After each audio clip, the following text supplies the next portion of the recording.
괴테는 이런 말을 했어요. 고통이 뭐냐 했어요.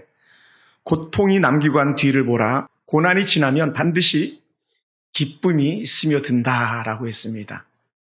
그러니까 고통의 결과는 기쁨이에요. 할렐루야. 고통은 큰 기쁨을 우리에게 안겨준다는 말을 했습니다. 또한 톨스토이는요. 괴로움이야말로 그것이 인생이다라고 했어요. 인생은 괴롭다. 정말 톨스토이 말이 다 맞는 것 같아요. 괴로움이 인생이다. 인생은 고통과 수고 연속이라고 말하기도 했으니까요. 그러면서 톨스토이는요. 인생이 괴로움이 없다면 무엇으로서 우리가 만족함을 얻을 것인가 했어요. 괴로우니까 또 다른 만족을 찾게 되더라는 것이죠. 지금 우리는 어찌 보면 고통이고 어찌 보면 괴로움인데 그런 전에 겪지 못했던 그런 시간들을 우리는 계속적으로 보내고 있기도 합니다. 많은 이들이 낙심하고 힘겨워하는 소리들이 들립니다. 제 주변에서도 코로나19 때문에 자신이 걸리진 않았지만 주변 사람들 때문에 격리했다고 하는 사람들도 아주 드물게 만나볼 수 있었습니다. 중요한 것은 괴테도 말했고 톨스토이도 말하듯이 결국은요. 인생은 고난이 지속적으로 있는 게 아니라 끝이 있다는 거예요. 그걸 방점이라고도 하는데 마지막 점을 찍을 때가 있다는 겁니다. 고난의 끝점이 있습니다. 그것을 이 베드로는요. 산소망으로 열매 맺게 될 것이라고 우리에게 말해 주었습니다. 더더군다나 우리에게 이 고난이 반드시 끝이 있는 이유 중에 하나가 뭐냐 했을 때 이것은 예수님의 고난도 끝이 있었고 또 믿음의 선진들의 고난도 다 끝이 있었기 때문에 그렇습니다. 그러니까 오늘 사랑하는 성도 여러분 지금 어떤 이들이 고난 중에 또 힘에 겨운 시간을 보내고 있습니까? 반드시 끝점이 있음을 믿으시기 바랍니다. 베드로가 최고의 예수님의 제자 아닙니까? 예수님의 수제자로서 성도들을 위로하는 도구로 쓰임받습니다. 그것도 디아스포라 유대인이라고 해서 흩어져 있는 유대인들, 흔히 나그네들이라고 말하는 그 유대인들을 위해서 쓰임받는데 이 나그네로 있는 유대인들이 가지고 있는 고난의 3종 세트가 있더라고요. 보니까 오늘 우리가 본문을 통해서 살펴보았습니다. 읽어보았습니다만은 그들은 첫 번째 고난이 뭐냐면 이방 땅에서 있는 고난이에요. 타국이죠. 본도, 갈라디아, 갑바도기아, 아시아, 비두니아 곳곳 지역은요. 이스라엘 땅을 떠난 거예요. 이스라엘 땅을 떠났습니다. 그러니까 이스라엘 땅을 떠나다 보니까 결국 그들이 가지고 있는 것은 큰 고난이었었어요. 핍박을 피해서 와봤지만 그곳에서도 그렇게 생활이 녹록지 않더라는 거예요. 그들은 따돌림을 당하면서 사는 것이 쉽지 않았습니다. 또 구원받은 성도들이라고 해서 또 차별도 여전했습니다. 특히 할례받은 유대인들이 들어와 가지고 교회를 어지럽힙니다. 그러면서 신앙으로도 얼마나 많이 괴롭혔는지 모릅니다. 그리고 두 번째 이들이 가지고 있는 고난은 뭐냐면 우리들도 겪고 있을지도 몰라요. 어떤 이들은. 그래서 가난입니다. 가난. 흩어진 나그네로 살다 보니까 정착되지 않은 사람들, 오늘 흔히 말하는 말로 표현한다면 기득권입니다. 그들이 이방 땅에 살다 보니까 그들은 기득권을 가질 수가 없었습니다. 그러다 보니 어떻게 돼요? 자연스럽게 가난할 수밖에 없었습니다. 특히 할례 받지 않았다는 것 때문에 동족 사회에서조차도 그들은 왕따를 당하는 그런 신세가 되다 보니까요. 좋은 일자리를 찾을 수가 없었습니다. 그래서 그들은요. 가난이 일상생활이었어요. 또한 세 번째 그들이 가지고 있는 고난은 뭐냐면 좀 더 잘 믿어보려고 신앙생활을 좀 더 잘 해보려고 사실은 그들이 이주한 거예요. 로마의 핍박이 두려워서 이주했던 것이 아니라 믿음 좀 잘 지켜보려고 이주를 했더니 당시 로마의 집권자들이 각 도시마다 황제 숭상을 세워놓고 거기다가 절하게 하는 거예요. 가이사는 곧 신이다 해가지고 황제를 신으로 숭배하게 합니다. 그러니 힘들고 또 다른 하나는 교회 안에 초대교회도 마찬가지 이단의 악한 세력들이 들어와가지고 신앙을 흐트러뜨리게 만드는 그런 일들이 일어났습니다. 그러다 보니요 이들이 결코 쉽지 않았어요. 타국 땅에서 가난한 데다가 신앙생활마저도 자유롭지 못하니 얼마나 힘들었겠습니까? 그런 그들이 그럼에도 불구하고 하나의 작은 희망을 가지고 살아갈 수 있었던 이유가 뭐냐 했을 때에, 그래서 오늘 베드로 같은 사도들이 계속적으로 그들을 칭찬하고 격려하고 세워주었기 때문에 가능합니다. 그래서 베드로는 이렇게 고난 가운데 있는 처해 있는 그들에게 가장 큰 위로가 무엇이라고 했냐면 바로 예수 그리스도의 부활이었습니다. 그래서 그는 예수 그리스도의 부활에 대해서 강력하게 말했습니다. 예수님이 부활하셨다는 말 때문에 성도들은요, 그 부활이라는 것이 약속의 큰 위로가 되었습니다. 그리고 예수님께서는 어쩔 수 없이 십자가에 내어 달리는 죽음을 당했지만 그 큰 고난 앞에서도 결국은 부활이라는 것으로 영광스러움을 얻게 되었다는 것을 증거하고 있습니다. 또한 그리스도 부활은요, 죽음에서 생명으로 나타난 것처럼 오늘 너희들도 분명히 지금 이방 땅에서 많은 고통 가운데 있지만 너희들도 분명히 하늘의 산수만을 가지고 새롭게 건달 거다라고 하는 그런 구원의 놀란 은혜의 열매를 그들에게 허락해 주었습니다. 사랑하는 성도 여러분, 그리스도의 부활은요, 정말 말 그대로 어두운 가운데서 빛으로 드러나는 거 아니겠습니까? 그것이 믿는 자들에게 큰 축복이 되었습니다. 또 이 그리스도의 부활의 놀라운 영적 증거는요, 하나님이 죄인들을 긍휼히 여기신다라는 영적 증거가 되었습니다. 하나님은 죄인들 편에 서주시고 죄인들 위해서 예수님을 보내주셨다라는 증거가 되었습니다.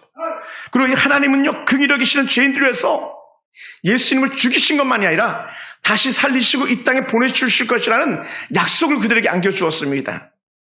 그리고 더 나아가서 예수님의 부활을 통해서 너희가 산소망을 얻었으니 거듭난 너희가 바로 부활의 증인이다. 부활의 주님과 함께하는 놀라운 영적 은혜를 누려라 라고 그렇게 말해주고 있습니다. 그러면서 주신 은혜의 말씀을 4절에서 이렇게 표현했습니다. 그것이 뭔지 아느냐? 하늘의 산소망은 썩지 않고 더럽지 않고 새하지 않고 영원한 유업을 얻게 할 것이다 라고 이렇게 말씀해 주었습니다. 그러면요, 우리 한번 생각해 봐요. 썩지 않고 더럽지 않고 새하지 아니하는 유업이 도대체 뭔가? 그것을 사도 베드로는 이렇게 말합니다. 영생이라고 말해. 하늘의 유업을 이어가는 영생이다. 하나님의 신실한 약속들과 우리에게 축복이 뭐냐? 그것이 바로 영생이라는 거예요. 할렐루야. 이러한 복을요, 우리에게 약속해 주셨습니다. 하나님 나라의 유업은요, 오직 구원받은 주의 자녀들에게 거듭남이라는 가장 큰 선물을 우리에게 주셨는데 그것이 오늘 흩어져 있는 유대인에게도 같은 은혜였다는 것이죠. 사랑하는 성도 여러분, 그러므로 우리는 다시 확신해 볼 수 있습니다. 우리는 어떤 사람입니까? 하나님 나라를 유업으로 이어갈 자들이다라는 거예요. 하나님 나라의 계승자, 이렇게 표현하기도 하죠. 그러니까 어떻게 돼요? 우리는 낙심하지 않아요. 할렐루야. 낙심하지 않아요. 세상의 모든 것은요, 그것이 아무리 숭고한 것이라도요, 다 썩어 나갈 수밖에 없습니다. 쇠해져 갈 수밖에 없습니다. 여러분, 세상 것은요, 썩고 더러워지고 소멸될 수밖에 없는 것인데 반면에요, 하나님 나라의 유업은 결코 썩어지거나 소멸되어지지 않는다는 거예요. 오늘 이것이 우리에게 위로가 되길 주의 이름으로 축원합니다. 사랑하는 성도 여러분, 우리도 예수님처럼요, 부활의 깊은 은혜가 있음을 믿으시기 바랍니다. 우리의 부활체도 영원히 썩지 않고 결코 쇠하지 않을 것입니다. 우리의 믿음의 고백을 통해서 우리에게는 영원한 구원이 보장되었습니다. 이것을 사도 바울은요, 9절에서 확신 있게 말해줬어요. 베드로는 뭐라고 표현했습니까? 믿음의 결국 곧 영혼의 구원받음이다. 결국은 우리는 우리의 믿음을 통해서 영원한 구원의 보장, 영원한 산수망을 갖게 한다는 거예요. 할렐루야. 그러다 보니까 어떻게 돼요? 사랑하는 성도 여러분, 우리가 살아가면서 여전히 많은 근심과 걱정과 고난이 있습니다만은, 그런데도 불구하고 우리에게 소망이 있음을 믿습니다. 여러분, 고난이 없는 인생은요, 한 사람도 없다 그랬잖아요. 괴테도 그렇게 보았고 톨스토이도 그렇게 보았었습니다. 그런데 우리 가운데 고난이 찾아올 때마다 어떻게 그것을 지혜롭게 극복하느냐가 관건인 것 같아요. 문제가 생겼을 때에 그 문제를 우리가 어떻게 해결해 나가느냐가 결국 관건인 거죠. 문제를 지혜롭게 헤쳐나간다면 고난이 짧아질 것이고, 문제를 어리석게 헤쳐나간다면 고난이 길어질 것이고, 그래서 하나님을 믿는 이들이나 하나님을 믿지 않는 이들에게 차별함이 없이 고난이 있는 것처럼 오늘 우리에게도 있지만 반면 우리는요, 이 고난을 지혜롭게 헤쳐나가는 그런 은혜가 있기를 주님으로 축원합니다. 하나님 믿는 사람과 불신앙 가운데 사는 사람의 그 차이가 뭐냐 했을 때에 주의 은혜 안에 있는 사람들은요, 고난을 스스로 이겨내려고 하지 않습니다. 뭐라고요? 그러면 하나님께서 도울 것을 바라본다는 거예요. 반면에 세상에 도울 자 없는 성경 속에 말하고 있는 나그네와 고아와 과부 같은 그들은요, 자기들이 해결해야 되는 거예요. 근데 오늘 믿음의 사람들에게는요, 하나님의 함께 하심으로 넉넉히 이겨낼 만한 은혜가 있는 줄로 믿습니다. 할렐루야. 제 아무리 믿음이 좋은 사람도요, 근심과 걱정을 주는 시험이 닥치면요, 실망할 수밖에 없습니다. 그것을 사도 베드로는 6절에 이렇게 표현했어요. 너희가 이제 여러 가지 시험으로 말미암아 잠깐 근심하지 않게 될지 않을 수 없으나 너희가 지금은 근심할 수밖에 없지만 이렇게 말하는 거예요. 오히려 너희가 하는 그 근심 때문에 더 크게 기뻐하는 도다 이렇게 말해요. 여러분 말도 안 되는 소리 하고 있는 것 같지 않습니까? 어떻게 근심이 오히려 더 큰 기쁨이 되겠습니까? 잠깐의 근심일지라도 그건 기쁨이 될 수가 없는데, 그런데 그것이 기쁨이 되는 것은 분명한 이유가 있다는 거예요. 그게 뭐냐? 너희가 하는 근심은 세상에 험하고 허탄한 근심이 아니라 하늘의 소망이 있기 때문에 하나님을 향한 근심 때문에 너희가 기뻐할 수 있다 이렇게 말해요.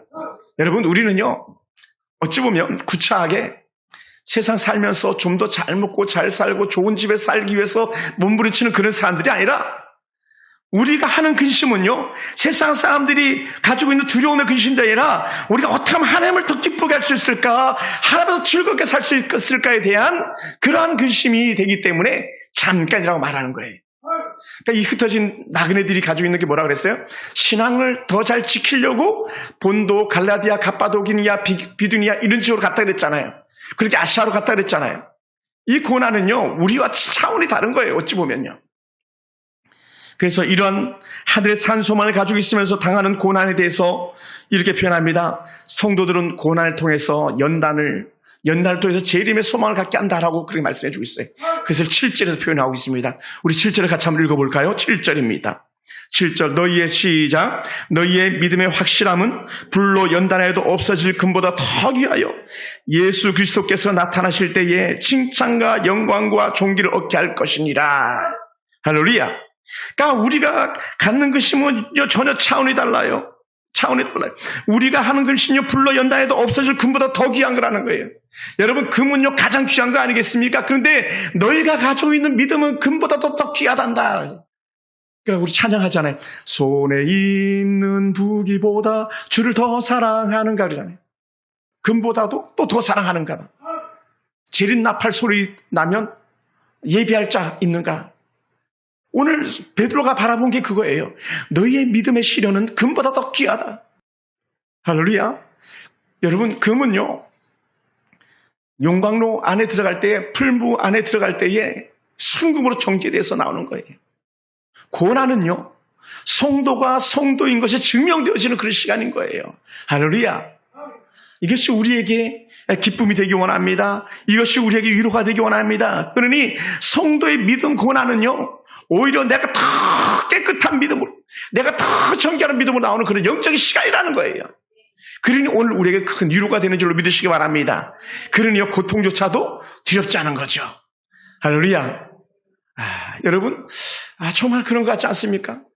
더 좋은 군사가 되기 위해서는 더 각한 훈련을 통해서 이루어지는 것처럼 우리가 오늘 이런 믿음 지키기 어려운 때에 신앙으로 살겠다고 고백하는 순간에 우리는요, 전혀 다른 영적인 차원의 세계를 맛보게 될 줄로 믿습니다. 그래서 사도 바울은 또 이렇게 말씀하더라고요. 사도 바울은 로마서 5장 1절부터 4절까지 이렇게 말씀합니다. 한번 찾아볼까요? 로마서 5장 1절부터 4절까지 제가 한번 읽어보겠습니다. 그러므로 우리가 믿음으로 의롭다 하심을 받았으니, 뭐라고요? 믿음으로 의롭다함을 받았으니 우리 주 예수 그리스도로 말미암아 하나님과 화평을 누리자. 고난 중에 있는 성도들은 어떤 사람? 하나님과 화평을 누리는 사람이에요. 고난 중에 있어서 하나님과 화평을 누리다 보니까 어떻게 돼요? 불신자들과는 어쩌면 불화할 수도 있는 거예요. 할렐루야. 불신자들은 우리를 삿대질하고 우리에게 돌로 치고 내치는 그런 일들도 생겨날 수 있어요. 그런데 우리는요, 하나님과 화평하는 사람들입니다. 2절에 이렇게 표현합니다. 또한 그로 말미암아 우리가 믿음으로 서 있는 이 은혜에 들어감을 얻었으며 하나님의 영광을 바라고 즐거워하느니라. 할렐루야. 여러분, 로마에 있는 성도들도요, 같은 맥락에서 고난 중에 있는 성도들이에요. 그런데 뭐라고요?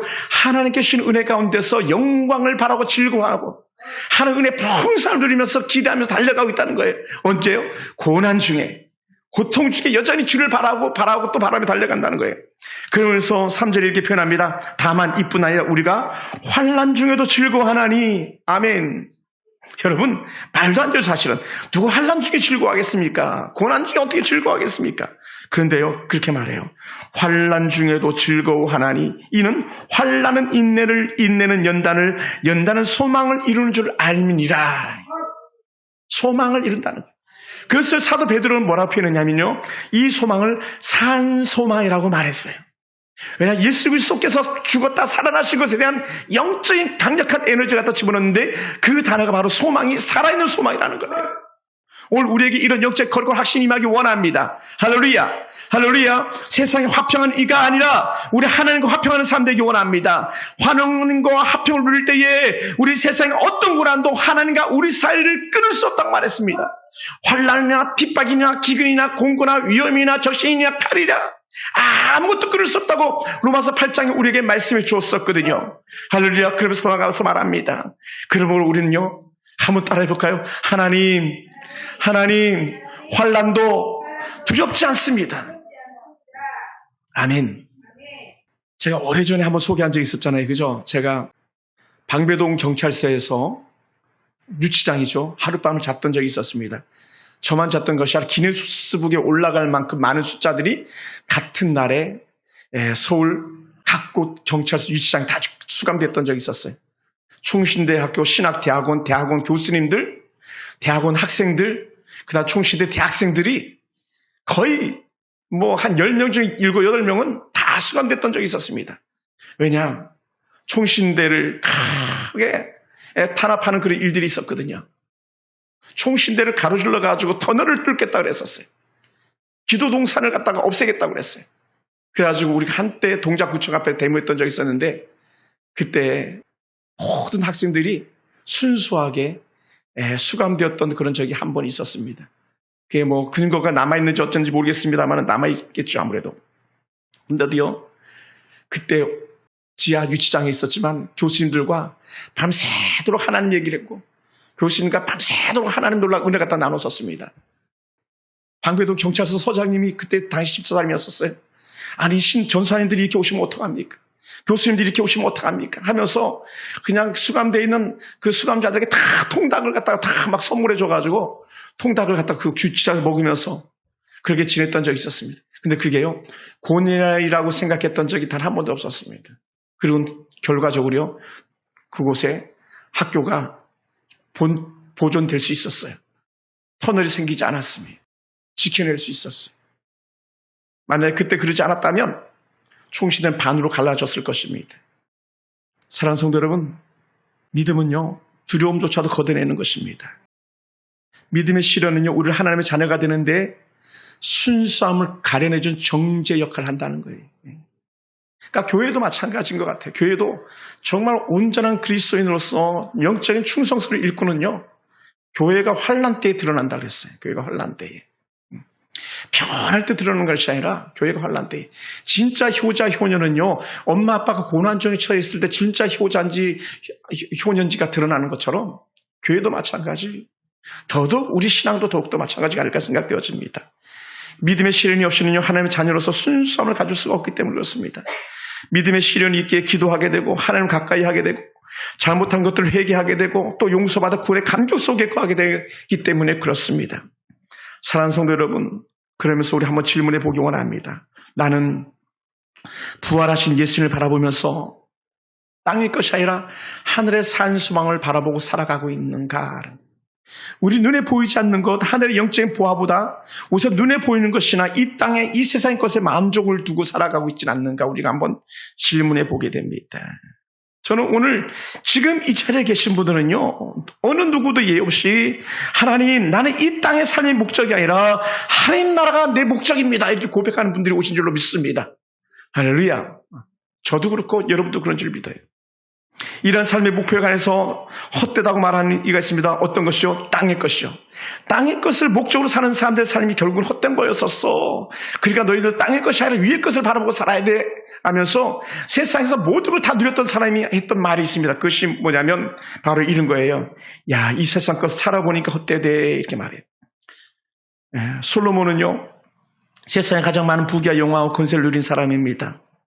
그는 지식도 부귀와 영화와 권세도 그를 따를 자가 아직까지도 없습니다. 솔로몬을 추종한 무리들은 끝도 없습니다. 그가 누리고 살아본 결과 인생 말미에 받았던 게 뭡니까? 전도서예요. 전도서. 내가 살아보니까 그게 아니었어. 그러니까 세상에서 가장 많은 돈을 지불하고 가장 많은 시간을 지불하고 가장 큰 것으로 값을 지불하고 얻었던 결론이 뭐냐면 전도서라는 책 한 권인데 그것이 헛되다라는 것을 시작해서 맞춰지는 책이에요. 뭐라고 말했습니까? 전도서 1장을 열어가면 이렇게 말합니다. 2절과 3절 보면요. 전도자가 이르되 헛되고 헛되며 헛되고 헛되니 모든 것이 헛되도다. 해 아래서 수고하는 모든 수고가 사람에게 무엇이 유익한가? 그리고는 8절에서 이렇게 말합니다. 모든 만물이 피곤하다는 것을 사람이 말로 할 수 없나니 눈은 보아도 족함이 없고 귀는 들어도 가득 차지 아니하는도다. 여러분, 눈이 무엇으로 채워지겠습니까? 귀가 무엇으로 족하겠습니까? 그럴 수 없다는 거예요. 그런데 이 전도자가 다 누려보고 나서 인생 말미에 깨닫는 것을 오늘 살아가는 우리들도 인생 마지막 때에 깨닫는 어리석은 자가 되어 있지는 않는지 다시 한번 이렇게 돌아보게 됩니다. 그러니 오늘도 여전히 대부분의 사람들이 차지도 않을 것, 먹어서 배부르지 못할 것 때문에 자기 인생을 거는 사람들이 얼마나 많이 있습니까? 좀 더 자자, 좀 더 죽자, 좀 더 졸자 하면서 세상의 향량 쫓아 사는 사람들이 얼마나 많이 있습니까? 정권을 유지하기 위해서 몸부림치는 사람들의 그 말로는 어떻습니까? 다 어떤 것들이었는데 그것을 알지 못하고 그렇게 살아갑니다. 대부분의 사람들이 솔로몬의 표현처럼 한 예를 비유한다면 아침에 안개같이 사라질 것들 때문에 그들은 인생을 걸고 있다라는 거예요. 안개 금방 없어지지 않습니까? 여름날 풀잎에 앉아있는 이슬을 내가 지나갈 때는 그 풀잎 이슬에 옷이었지만 돌아올 때 보면은 풀잎에 이슬이 싹 없어져 버리고 말지 않습니까? 그런데 우리는 그 안개처럼 사라질 것 때문에 우리는 인생의 모든 것을 걸고 있더라는 거예요. 대부분의 사람들은 땅의 것을 목표로 삼고 사는 사람들입니다. 뜬구름을 잡으려는 사람들과 같습니다. 비 온 후 개인 하늘의 무직을 따겠다고 쫓아다니는 사람들과 같습니다. 그런 것은 결코 만족할 수가 없습니다. 그래서 신문에 그런 게 나오더라고요. 마포대교를 건너가던 버스가 다리 위에서 갑자기 멈춰가지고 여러분 바깥을 보십시오. 그러면서 사진을 한 장을 찍으시기 바랍니다 하면서 마포대교 저 멀리에 보이는 정말 사진 찍은 걸 보니까요. 너무 이쁜 무지개가 떴더라고요. 네. 저 무지개를 찍으십시오 하면서 운전기사가 배려했다라는 그런 기사를 이렇게 제가 세부 내용 보지 않았습니다만 그것을 보았습니다. 여러분 무지개요. 금방 없어집니다. 금방 없어져요. 그 무지개를 생각하다 보니까 땅의 것을 찾는 자들의 모습이 이렇게 그려졌던 거예요. 그래서 어느 시인은 이렇게 찬송시를 썼습니다. 무지개를 찾아다니시나요? 돌고 도는 생활 하시나요? 헛된 모든 꿈을 다 가지고 주님 발 앞에 놓아요. 모두 다 드려요. 주님께 드려요. 깨진 꿈, 상한 마음, 지친 몸을 드려요. 모두 다 주님께 드려요. 슬픈 마음을 기쁨으로 변해요. 맑은 날도 있다 하지 않아요. 굳은 날도 있을 거예요. 그런 날도 찬송할 수 있죠. 주님이 우리를 도와주세요. 사랑하는 성도 여러분, 세상은 돌고 도는 것을 사람들은 알고 있는데 그런데 사람들은 여전히 무지개를 찾아서 헤매고 있다는 것이죠.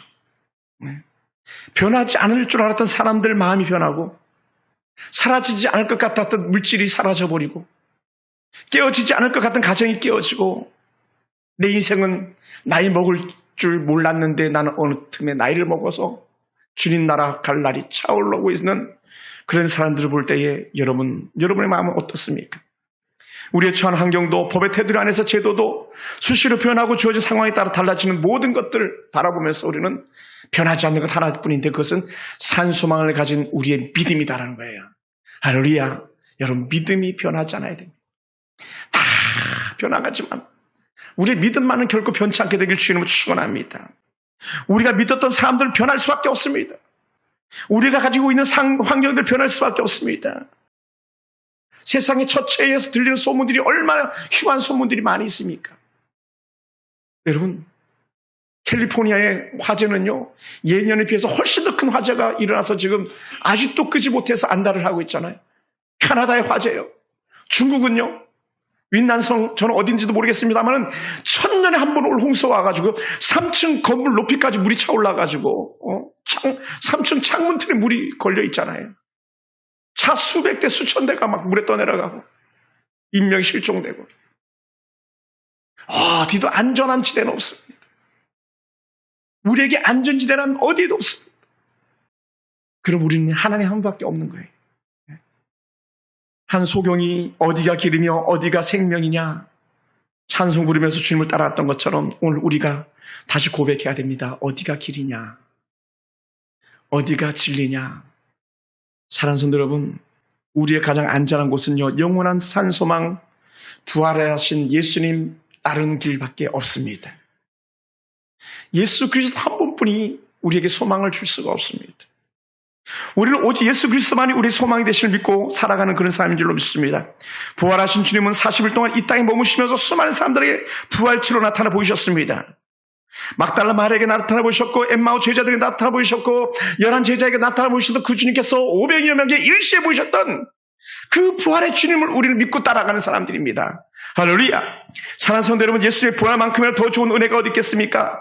예수님의 부활만큼이나 우리가 가지고 있는 목적이 뚜렷한 곳이 어디 있겠습니까? 땅의 것을 쫓던 사람이 하나님 것을 쫓아가는 사람들입니다. 여러분 땅에서의 타켓은 언제든지 바뀔 수 있지만 영원한 하나님 나라 타켓은 결코 바뀌지 않습니다. 저는 그 하나님 나라 타켓을 바라보고 살아가길 주님을 축원합니다. 사랑하는 성도 그러다 보니까요 사도 바울은요 더 이런 고백을 합니다. 고린도전서 15장 31절에서 바울의 신앙 고백인데요 형제들아 내가 그리스도 예수 우리 주 안에서 가진 바 너에 대한 나의 자랑을 두고 단언하노니 나는 날마다 죽노라. 나는 날마다 죽어. 왜 날마다 죽냐? 바로 하나님의 놀라운 은혜를 사모하다 보니까요 땅에서의 나의 지체 나의 욕심을 다 죽이다 보니까 아하 내가 죽어야 부활의 소망이 꺾이지 않는구나 이걸 알게 된 거죠. 할렐루야. 그것이 본도 갈라디아 갑바도기아 각곳에 흩어져 있는 유대인들에게 또 각곳에 흩어져 있는 이방의 성도들에게 주셨던 말씀들이거든요. 너희에게 하늘의 산소가 있기 원한다. 부활체 예수님의 소망이 너희 것이 되기 원한다라는 것을 계속적으로 말해주고 있습니다. 사랑하는 성도 여러분 초대교회 성도들이 부활하신 주님을 굳게 믿었었기에 죽음에 이르는 핍박과 환난도 넉넉히 이겨낼 수 있었습니다. 어떤 교회사 역사책에는요 그들이 지하에서 대를 이어서 300년이나 토굴에서 살았다고 이렇게 말하는 역사들도 있습니다. 그래서 이렇게 표현합니다. 카타콤의 순교자들이라고요. 땅굴을 파가지고 미로를 만들어서 어떤 사람들이 쳐들어와도 이겨낼 수 있는 공간에서 신앙 지킬 수 있는 그런 지하의 공간. 그래서 그들은요 신앙을 지키기 위해서 믿음으로 살려고 고백하다 보니까요 그 토굴에 그 좁은 굴을 들어가다 보니까요 곱사등이 되었다고 얘기해요. 곱사등이 될 만치 그들은 믿음을 지키기 위해서 그렇게 살았다고 고백합니다. 사랑하는 성도 여러분 그런 고백을 사도 요한이 우리에게 어떻게 말해주었습니까? 요한계시록 마지막 장에서 이렇게 표현해 줬잖아요. 마라나타 마라나타 아멘 주 예수여 어서 오시옵소서. 그게요 좋을 때 나온 고백이 아니에요. 그들은 극심한 환난 중에 나온 고백이거든요. 밤모섬이라는 유배지에서 나온 고백이 마라나타 주 예수여 어서 오시옵소서였거든요. 여러분 오늘은 여러분들에게 어떤 고백이 있습니까? 어떤 고백이 남아 있습니까? 지금 우리는 순교의 각오 없이는 바른 신앙을 살아가는 것이 결코 쉽지 않은 그런 때입니다. 우리는 지구의 종말을 말하기 이전에 우리에게 주어진 삶이 힘겨워서 우리는 얼마든지 배교할 만한 가능성이 충분히 있는 그런 시대 속에 우리가 살아가고 있습니다. 얼마든지 나도 예수님 몰라 이렇게 고백하면서 뒤돌아섰던 어떤 사람들처럼 우리가 그렇게 살아갈 수 있는 여지가 충분히 남아있는 사람들입니다. 왕실 숭배, 동방배교 그런 일들이 오늘 우리 가운데도 여전히 일어날 수 있는 그런 여지가 있습니다. 그럴 때 우리는 어떻게 할 것이냐? 하나님 나의 소망은 우리 주 예수밖에 없습니다. 내 소망은 하늘의 산 소망 예수님밖에 없습니다. 이 고백이 오늘 이 아침 우리들의 고백이 되기 원합니다. 사랑하는 성도 여러분, 기억하시기 바랍니다. 인생의 봄날은 반드시 오고야만 합니다. 성도들에게 분명한 부활의 때가 오고야만 합니다. 삶의 부활이 올 것입니다. 여러분 삶의 회복 역사 일어나게 될 것입니다. 영혼의 부활이 여러분에게 완전히 보장된 줄로 믿습니다. 모든 고난의 길은 여전히 예수님 때문에 다 해결될 줄로 믿습니다. 우리를 위하여 다시 사신 예수님, 우리의 산소망이 되시는 부활하신 예수님 때문에 우리는 오늘 다시 그래서 이 자리에 나올 수 있었습니다. 하나님은 산소망을 가지고 사는 성도들에게 힘을 주신 줄로 믿습니다. 이 말씀을 여러분 기억하십니까? 하나님을 사랑하는 자, 곧 그 뜻대로 부르심을 입은 자들에게는 모든 것이 합력하여서 선을 이루느니라 라는 거예요.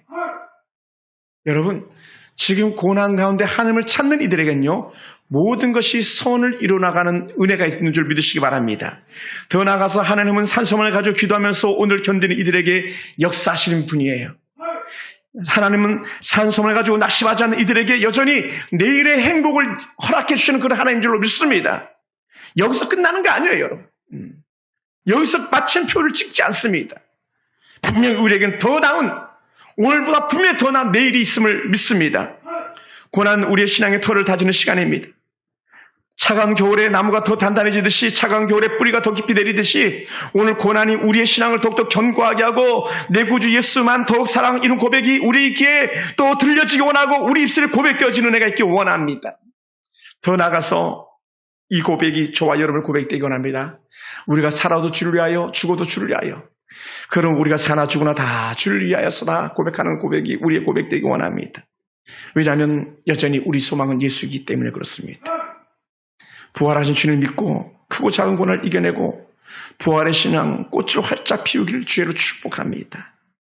사랑하는 성도 여러분, 헛된 무지개를 찾아다니십니까? 우리의 무지개는요, 예수님밖에 없어요. 우리의 무지개는 예수님밖에 없어요. 예수님 따라가는 길이 우리 인생의 삶의 소망입니다. 예수 그리스도의 무지개는 반드시 우리 서로를 잡을 수 있지만 땅에서의 무지개는 결코 잡을 수도 없고 쫓을 수도 없습니다. 여러분 어떻게 증명되겠습니까? 여러분이 예수 무지개 잘 잡았다, 부활로 분명히 증명되어질 것입니다. 예수 부활, 내 부활, 예수 소망이 내 소망 되기를 주님으로 축원합니다. 기도하겠습니다.